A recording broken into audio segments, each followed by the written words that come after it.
todos. Boa noite. E foi um trecho um pouco longo que a gente selecionou, né? Porque contém fórmulas mágicas para a gente ter uma vida abundante. Quem aqui teve pai e mãe?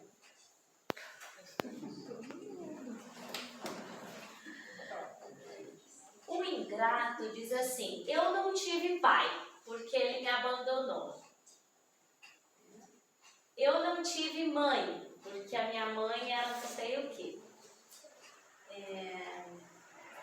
E a gente diz: que pena, nossa!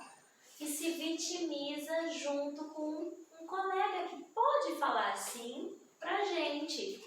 E quanto mais sofrida essa história, mais muitas vezes nós acolhemos a história sofrida e apoiamos a ingratidão do nosso irmão. Então hoje eu venho aqui fazer algumas ponderações baseadas nesse capítulo 14 do Evangelho segundo o Espiritismo, que o Evangelho todo é um ótimo presente para a gente dar para as pessoas que a gente ama ou que a gente não conhece, ou para a gente ter no porta-luvas do carro. Se vocês não têm vários, comprem aqui, né? E vão presenteando. Quanto mais Evangelho a gente presentear, mais bem a gente está fazendo ao outro, né? Enfim, que hoje até eu tinha preparado uma outra fala, mas vou fazer com o uso do Evangelho mesmo. A ingratidão, que é o último parágrafo, tá? Que ele leu. Principalmente com os nossos pais, nós devemos usar o mandamento da caridade. Mas a nossa cultura nos ensinou a devolver aos pais o que eles nos deram. E se esses pais foram pais muito jovens, muito provavelmente que, além deles darem o maior que eles podiam dar, eles talvez não deram os acréscimos. O que quer dizer isso? O que é o maior que cada um de nós ganhou do pai e da mãe biológico? A vida. A vida basta para eu ter gratidão eterna aos meus pais. Porque se não fosse ambos terem namorado, eu não teria nascido. Muitos dos nossos irmãos foram abortados e não nasceram, né? Quem trabalha em reunião mediúnica sabe. Era uma cultura. Então, muitos não tiveram a vida e nós temos. Então, como que nós vamos devolver a gratidão pela vida aos nossos pais? Não tem como devolver, porque nós nunca vamos dar vida aos nossos pais. Como é que a gente pode fazer isso? Dando em gratidão aos pais, dando ao mundo, através da vida aos filhos, ou do trabalho, se nós não temos filhos, do trabalho à comunidade, ou no trabalho que eu exerço como profissão, eu dou o meu melhor. Tudo isso é uma forma de devolver aos pais o que gratuitamente recebemos deles, que é a vida. Mas o meu pai era alcoólatra, me batia, me surrava, ele batia na minha mãe. Mas a minha mãe também deixava. Isso tudo que ele não soube dar mais, ele não sabia fazer diferente. Então, o que Jesus vai nos ensinar e os Espíritos vão falar? Lembra da prática da caridade, do amor ao próximo? Sim. Antes de dar ao próximo, tenha indulgência para com os teus pais. e pratique a caridade na sua família. Então, por mais que nós tenhamos tido vidas diferentemente sofridas, os nossos pais não sabiam fazer diferente quando nós nascemos. Eles não sabiam. Então, quando Jesus nos ensina a orar a oração do Pai Nosso, a gente já falou isso outra vez aqui, ele fala assim, nós falamos como, Pai, perdoa-me da mesma medida em que eu perdoo os outros, né? Então, quem dirá, eu como menor que os meus pais, não devo ser o juiz das atitudes deles, certo? E aqui está dito, o juiz é Deus e cabe a Ele esta avaliação do que fez ou deixou de fazer. Então, honrar aos pais, ele vai um pouquinho além, porque nós somos menores do que os nossos pais. Então, qual é uma grande orientação que o Evangelho nos dá? Pratique a caridade, o amor ao próximo, no teu ambiente familiar, como uma forma de aprender em casa a me portar hierarquicamente diante dos meus pais, por exemplo, para que eu possa ter uma vida em abundância e para que viva longos anos na terra. Então, para quem nós nascemos na família em que nascemos, quando a gente estuda parentela corporal, parentela espiritual? Nós nascemos na família em que nascemos, porque é neste seio familiar que tem todos os aprendizados que eu, enquanto espírito, necessito. Muitas vezes, nós nem participamos do planejamento reencarnatório para a gente nascer. Foram os nossos anjos guardiões que fizeram isso. Porque a Dani é tão pequenininha moralmente que ela não sabe nem dar pitaco.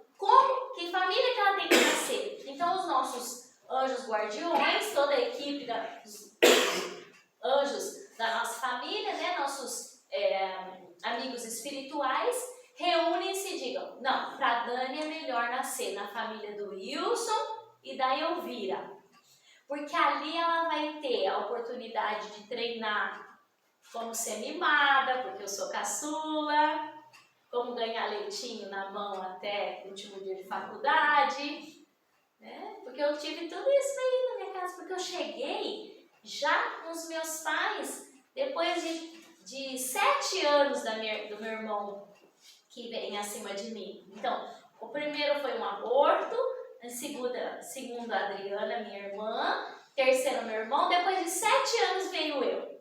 Então eu cheguei e já estava tudo mais organizado. Assim é quem foi caçula aqui, quem é caçula, sabe que a gente pegou a família mais tranquila do que o primeiro. Quem que é primeiro filho aqui? Pegaram a coisa mais difícil.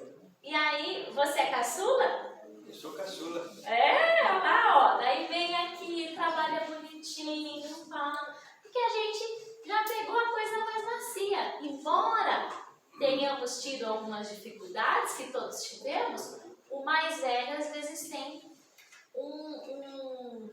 que romper uma barreira maior, né? Enfim, que a piedade filial, os espíritos vão nos dizer, olhe para os seus pais e cuide deles nas necessidades deles. É pegar o pai e mãe e fazer de conta que ele é teu filho? Não. Porque quando a gente pega o pai e a mãe como filho, nós tolimos a autonomia deles. O que é autonomia? É dizer, eu gosto de cuidar das minhas plantas. Não, a senhora não pode. Não, porque não sei o quê. Não, porque não sei o quê. A senhora não aguenta mais. A senhora acha que tem 20 anos? Não. Então facilita, põe um corrimão ao redor das plantas para que ela possa segurar e continuar cuidando das plantas. Então, atender a necessidade dos pais é: honro você, você é maior que eu e eu ajudo para que o ambiente seja um ambiente agradável de se viver. O que infelizmente nós vemos no dia de hoje? Filhos que fazem empréstimos nos nomes dos pais e o pai e a mãe é obrigado a dizer sim. Netos que fazem escolhas de vida cujos pais não dão conta e aí os avós dão conta de pagar as dívidas dos netos. E qual é a moeda de troca? A ingratidão, o desrespeito, o palavrão, a falta de diálogo, bater a porta na cara dos idosos porque eles incomodam, porque eles são chatos, porque eles são muito cheios de regras. É isso que a gente tem visto ainda nos dias de hoje. E essas atitudes no nosso seio familiar não são as atitudes propícias para o desenvolvimento das leis morais que o Evangelho nos traz. Então, enquanto nós todos refletirmos sobre isso, né? Estamos aqui umas 50, umas 40 pessoas, e levarmos assim: como eu posso agradecer, né? Como eu posso cuidar dos meus pais? É só tomar aquela medida que o Evangelho nos dá. Como que a gente pode tomar por regra de convivência? Nunca fazer ao outro, o que mais? Eu não faço por você. O que você não gostaria que fizessem com você. Essa é uma regra simples, né? Então, Santo Agostinho, todas as noites antes de dormir, na questão do Evangelho, né? Aquela tão conhecida, eu não sei as outras questões, eu só sei essa, 919, que eu sei o número de tantas vezes que eu tive que ler. Ele faz uma autoanálise. O que eu deixei de fazer hoje que eu poderia ter feito? Como eu agi, que jeito que eu falei que eu deveria ter falado de um jeito diferente? Revisa os teus atos. Reflete que sente muito, né? Arrepende-se daquilo e faz um ponto de esforço de se propor de amanhã fazer diferente. E quando os nossos pais já morreram, como que a gente pode honrar os pais? Quais sugestões vocês teriam? Uma prece, né? Uma prece, né? Se nós sabemos que aqui está cheio de espíritos conosco, nós não vemos, eu não tenho evidência, mas está. Isso tudo não tem essas paredes, é uma amplidão. Nossos familiares que já foram, às vezes estão aqui conosco. O quão grato eu sou no meu coração, na minha alma, na minha oração, isso é a medida do quão abundante de saúde, de dias na terra, de tranquilidade e paz de espírito que nós vamos encontrar na terra. E de financeiro também, de conforto, de bem-estar, de vida. Sabe, não tem as pessoas que a gente olha, essa pessoa tem vida. Isso não tem a ver com o quanto de dinheiro tem. A vida em abundância, ela é encontrada em quem faz o seu dever em casa para com os pais, para com os avós, para com os irmãos.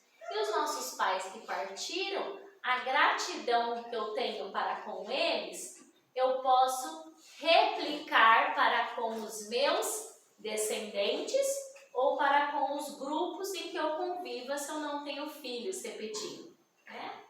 Mas às vezes a gente ganha tanto dos nossos pais, que aí a gente vai semeando essa gratidão onde estiver. É assim que o Evangelho nos traz. E outra área muito legal é essa que a gente já falou um pouquinho. Alguns pais, bem verdade, porque não é mentira daquele que fala, meu pai fez isso, meu pai fez aquilo. É louvável? Não, é triste de saber que ocorre o abuso sexual de pais para com filhos, ocorrem omissões, ocorrem muitas atrocidades dentro de uma casa. Mas eles vão dizer, descuidam-se dos seus deveres, porque é dever do pai e da mãe, né, cuidar de seus filhos. Mas muitos de nós, na nossa imperfeição, não sabe como é cuidar. Cuidar é bater para não ir para o mau caminho. Porque às vezes foi assim que aprenderam com os pais, não é? Quase sempre. Descuidam-se dos seus deveres e não são para os filhos o que deveriam ser. Cabe a Deus puni-los e não aos filhos. Não cabe a estes censurá-los, porque talvez eles mesmos merecessem que assim fosse. Então, pensando na reencarnação, essa experiência, muitas vezes, é a mola propulsora para sermos muito melhores em uma única encarnação. Então, para superar tudo aquilo, a gente então assente que viríamos numa família e que nós não tivéssemos o a mais, mas a vida nós ganhamos, né? Então, sempre que a gente pensar dessa forma, nós olhamos para trás, nós agradecemos a vida que veio dos pais, dos avós, dos bisavós, dos trisavós, agradecemos a vida e pedimos a permissão e a bênção para virar para a nossa vida e fazermos um pouquinho diferente. Então, quando eu estou aqui, por que isso? Por que aquilo? E a vida está acontecendo lá atrás, lá na frente, tudo que tem de bom, eu não consigo usufruir. Eu estou de costas, não chega até mim. Porque eu estou indignada com os acontecimentos que foram acontecendo nos últimos 50 anos da minha vida. Os últimos 20 anos da minha vida. Ou desde 80 anos atrás da minha família. E eu estou ainda reclamando. E eu não consigo, então, virar para ir de encontro às bem-aventuranças que o próprio Cristo Consolador nos diz. Que é outro capítulo que eu amo de paixão. Né? Então, o honrar pai e mãe requer que, mesmo que quem nos tenha dado orientações, cuidado, dinheiro, mamar, embalou, levou, buscou, adotou, tudo isso não seria possível se eu não tivesse o quê? A vida. E a vida veio de onde? Dos pais. Né? Se esses pais chegam no plano espiritual e não conseguiram dar conta dos deveres deles para com os filhos, quem que vai, a quem eles vão ter que prestar conta? A Deus. É Ele só. Nós somos meros aprendizes. E nós temos o que merecemos. Todos nós, não tem um que não tem. Não é? Então, tudo o que não foi. Quando eu sou grata pela vida, eu consigo agir de forma a cumprir com os meus deveres, mesmo que meus pais talvez tenham deixado faltar. Quando eu questiono e dou de dedo, eu repito tal e qual com os meus filhos os próprios erros que eu detestei na minha história. Então, se nós temos hoje a oportunidade de ter o pai, a mãe vivos, vamos lá, vamos fazer o nosso melhor e não deixá-los no cantinho escuro da casa, como o Evangelho nos traz. Naquele quarto mofado do fundo. Não é isso que eles merecem. Não é verdade? Mas, muitas vezes, os próprios avós dizem: não, filha, não precisa disso não, pai, mãe. Não se preocupa comigo não, tá bom assim. Não é? E aí, cabe a nós essa reflexão. Como eu posso olhar? Porque muitas vezes não é o bem material que esse pai e essa mãe estão esperando de nós. É o ato de conversar, é o ato de levar com calma até o carro, oferecer para trazer aqui no centro, para passar lá do outro lado da cidade, para pegar e trazer aqui. É ligar, é visitar com tempo, é olhar no olho e falar muito obrigado por tudo o que você abriu mão por mim. Muito obrigado pela vida. Se eu não tenho muito a agradecer dos deveres que eles deixaram faltar, e eu ainda não consigo dar esse salto, eu digo muito obrigado pela vida.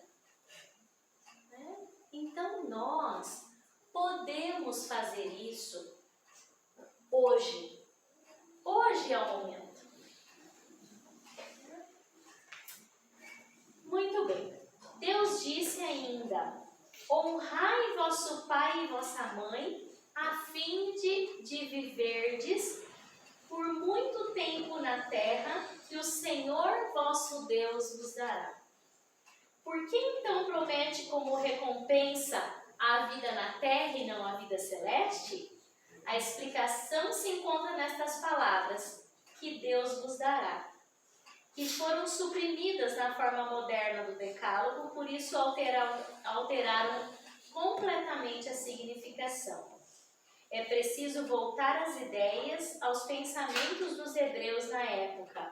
Como eles não sabiam que existia vida futura, a recompensa era dita como os anos que viveriam a mais na terra. E se nós nos lembrarmos, era muito curta a expectativa de vida no tempo de Jesus, né? É como se a mensagem de Deus nos falasse numa linguagem em que a gente poderia entender naquela época enquanto crianças. Eles estavam ainda no deserto. A terra que Deus dará a eles, né, a nós, é a terra da promissão, o objetivo de seus desejos. Hoje nós poderíamos adequar dizendo: você, né, ao ser perguntado o que fizeste, né, na terra, como é a tua vida na terra, quais são as benfeitorias que você fez, e isso nos dá essa credibilidade de uma morte com consciência tranquila, de termos feito o que deveríamos ter feito enquanto estamos na terra. Mas um alerta, que uma vez eu conversei com o Cláudio: todinhos nós, cada um de nós, somos imperfeitos. Então não é por sabermos como agir que de um dia para o outro vai uma varinha mágica, plim na minha cabeça, e eu vou conseguir colocar em prática tudinho o que a minha consciência já sabe que eu devo fazer. Então é preciso, além da tomada de decisão de querermos ser mais gratos ao honrar os nossos pais, necessário a disciplina de fazer, entender que nós não sabemos fazer tão bem feito, refazer, revisitar, refazer, olhar de novo, também não estou fazendo o suficiente, refazer, porque nós estamos todos aprendendo. E como nós estamos no planeta de provas e provas e expiações, a sentido de um planeta de regenerações, o que acontece com a gente? É como se nós todos aqui que viemos reencarnados na Terra, nós numa prova, nós tiramos de 2 a 4 pontos. Pensem nos seus filhos chegando da prova e dizer assim, mãe, tirei 2. 2? Deus me livre, 2! Meu Deus! Mãe, tirei 3,9. E a gente diz, 3,9, mas valia 10. É assim, nossa opção de tirar nota num planeta de provas e expiações é de 2 a 4. Quanto mais perto do 4 nós vamos conseguindo chegar, mais apto nós estamos a continuar vivendo na Terra, neste planeta de 4 a 6, que aí a gente vai conseguir tirar de 4 a 6, planeta de regeneração. Só que a gente tem uma pompa para dizer assim, eu já estou honrando meu pai e minha mãe. Então aquele que não faz bem feito essa tarefa, eu acho que ele é de outro planeta e eu julgo. Dou de dedo. Só que eu esqueço que um está tirando 2 e o outro está tirando 3,8. É muita diferença de 2 para 3,8? Não é. Então, quem que nós temos que cuidar se está fazendo bem feito ou não? Joy mesmo. Só que quando a gente começa a conversar, alguns de vocês devem ter pensado, aquela minha vizinha lá, ela tinha que estar sentada aqui na cadeira do lado. Aquela minha prima lá, Deus me livre o que ela faz com o pai e a mãe dela. Aquela minha irmã, minha irmã que tinha que estar aqui. Mas não, somos nós mesmos que podemos tirar de 3,1, amanhã a gente tira 3,2 na prova da vida. E tá tudo bem. E de vez em quando nós também vamos resbalar e vamos tirar 2,4. Entenderam? Então, no meu ver hoje, que eu gosto muito de estudar esse assunto, a partir dos estudos, juntando o que Jesus vem nos ensinar. Indulgência para com todos, perdão das ofensas, honrar pai e mãe. São regras tão básicas, mas nós, enquanto imperfeitos, temos dificuldades de seguir, sabe quais regras? Das leis de trânsito. Quem dirá a capacidade de seguir todas as regras das leis de Deus? Mas o que vai ser levado em conta para todo espírita e para todas as pessoas? O que é que mais é levado em conta? O esforço que emprega para com as suas tendências, as suas dificuldades e o seu próprio melhoramento e a reforma íntima. De quem? Do vizinho?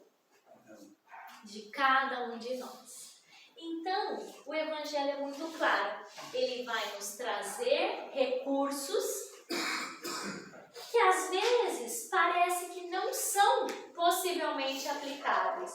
Mas se a gente estudar um pouquinho mais, a gente vai entendendo que tem muita coisa para nós ajustarmos em nós mesmos, tem muita coisa para nós olharmos na nossa família de origem, tem muita coisa para nós levarmos em consideração de termos muita indulgência para com o outro e autoavaliação, e severidade para com as nossas próprias ações.